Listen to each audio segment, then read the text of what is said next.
Les étapes de la vie. Père Diouf discute enfin. Nous sommes dans le quartier pauvre où habite Balla. Père Diouf, Astou et Balla sont debout dans la rue. Arrive Yanogay, qui revient du marché. La discussion tourne autour des enfants qui grandissent, des étapes de la vie. Mais où est-ce que tu étais, Yanogay? Encore une fois, le déjeuner va être en retard. Je n'aime pas ça. C'est que j'ai dû aller au marché aujourd'hui, malgré moi. Non, je suis sûr que tu as encore traîné au marché, à discuter de tout et de rien. Ce n'est pas ça, Père Diouf. Tout coûte cher maintenant. Il faut marchander longtemps avant de pouvoir acheter une sauce à Non, viande. mais c'est toujours ça votre prétexte, vous les femmes. Tu vas encore ajouter que je ne donne pas assez d'argent pour le marché. Tu devrais aller faire le marché un jour toi-même pour te rendre compte de la cherté des produits alimentaires. Allahu Akbar. Moi, un homme aller au marché, jamais de la vie. Le marché, c'est pour les femmes. Ma mère a raison. Les pères de famille se déchargent trop sur les femmes. Quoi? Mais toi là, qui t'a sonné? Quand je donne mon avis, tu n'as rien à ajouter. Je m'excuse, mais pour toi, les enfants n'ont que le droit de se taire. Droit de quoi? Quel droit? Oh, encore des histoires apprises à l'école. Personne ne va me dire ce que je dois faire chez moi. Personne. Tu n'as pas regardé Balla? Il est presque aussi grand que toi maintenant. Ce n'est plus un enfant, c'est un adolescent. Très intelligent, très instruit. Non. Un enfant reste un enfant. Même s'il a 50 ans, il doit toujours obéissance à son père. mais qu'est-ce que vous avez à rire comme ça? Ah, même Nabou n'est plus une enfant, c'est une adolescente. Père Diouf pense. Au fond, ces enfants ont raison. Il est important même pour les adultes de savoir identifier les différentes étapes de la vie, de connaître les stades physiques, émotionnels et physiologiques liés à chaque étape. En tout cas, dans une famille, l'autorité doit rester au père. Sur tous les sujets. Même quand le père se trompe, c'est incorrect de le lui dire. Sinon, c'est l'anarchie. Père Diouf, tu as quand même écouté Balla et tu as réfléchi avant de changer d'idée pour ce qui concernait ce soi-disant projet de mariage de Nabou. Eh oui, voilà, Balla. À cause des idées que tu ramènes ici et à cause de la télévision, même ta mère se mêle maintenant des discussions. D'ailleurs, on arrête toutes ces discussions. Toi, tu vas faire la cuisine et toi, Assou, tu vas rester manger avec nous, n'est-ce pas? Non, c'est gentil de m'inviter, mais j'ai pas prévenu à la maison. Ce sera pour une autre fois peut-être. Ah, là vraiment, je suis bien content.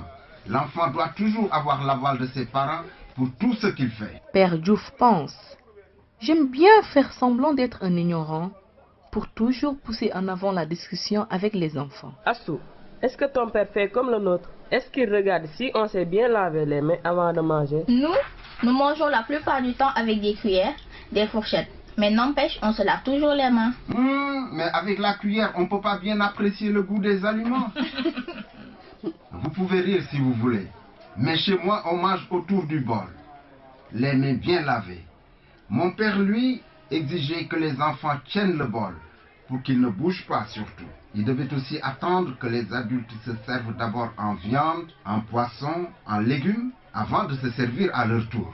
Pourtant, c'est les enfants qui devraient manger le plus de viande, de poisson et de légumes pour grandir et prendre des formes. Non, ça c'est mon père qui l'exigeait, pas moi. N'est-ce pas, Balla? Bien sûr, père. Tu vois que tu comprends bien les changements d'habitude.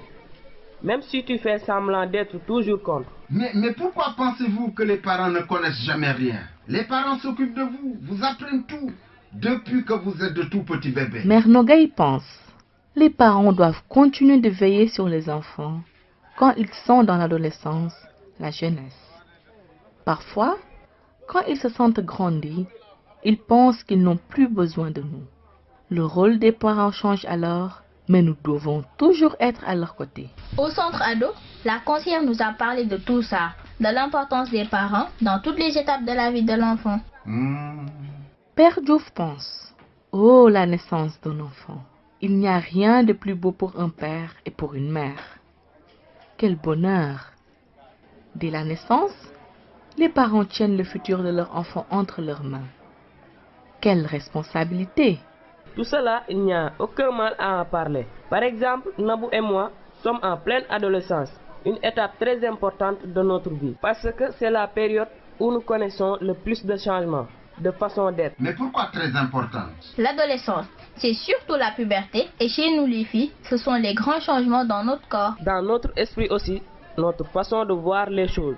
En fait, c'est l'étape entre l'enfance et l'âge adulte, une période de changement physique, émotionnel et de développement sexuel. On arrête. On ne parle pas de ça ici. Vous savez, chez nous, c'est la tante paternelle, la badiane, qui est la seule à pouvoir parler de sexe à sa nièce. Voyez que la tradition a prévu ça. Mais je pense qu'il faut de plus en plus en parler. Nous ne sommes pas des bébés, mais des adolescents. Ah oui, insouciants, vous l'êtes tous. Bon. Mais on dit aussi que l'adolescent a des yeux pour vite comprendre certaines choses, à les saisir d'instinct. L'adolescent a un savoir que les parents doivent compléter. L'adolescence, c'est aussi le temps de l'expérimentation. C'est le goût du risque, le désir de s'affirmer. C'est aussi l'insouciance un peu. Notre tradition connaît bien les différentes étapes de la vie. Par exemple, on dit que l'enfant de la naissance à l'âge de 7 ans est un roi. De 7 ans à 14 ans, il faut être son roi. Et de 14 ans à 21 ans, il faut lui apprendre à ne plus avoir de roi. Vous voyez que la place des parents est toujours à côté de vous pour vous voir grandir harmonieusement et surtout pour faire de vous des adultes responsables. Je suis bien d'accord avec toi, père. Le fait que tu acceptes cette discussion, c'est un grand bien pour nous. D'accord. Et notre tradition dit cela depuis très longtemps. Les cheveux blancs sont les fils des cheveux noirs. Ah, Père Diouf, quand tu veux, tu es un philosophe à ta façon. Tu devrais nous parler plus souvent des traditions. Ah ouais, d'accord. Mais à condition que vous me posiez les bonnes questions et que vous ne me preniez pas pour un vieux ignorant. Vous savez, dans nos sociétés, les vieux, les anciens ont la responsabilité de transmettre les valeurs, les savoirs, les bonnes pratiques aux enfants, aux jeunes, à travers les contes, les proverbes par exemple. Mais les temps changent. Les sources du savoir sont nombreuses. Et vous les jeunes devez en profiter, mais en restant vigilants, en faisant preuve de discernement. Bravo, père. La tradition dit aussi, la vie est comme un champ. Tu n'y récoltes que ce que tu as semé étant enfant. Cela signifie que c'est durant l'adolescence que l'on se forge un caractère pour être un adulte responsable. Mère Nogueï pense. Père Diouf parle de tout sauf de la vieillesse. Pourtant, c'est quelque chose qu'il faut préparer pour la vivre sereinement.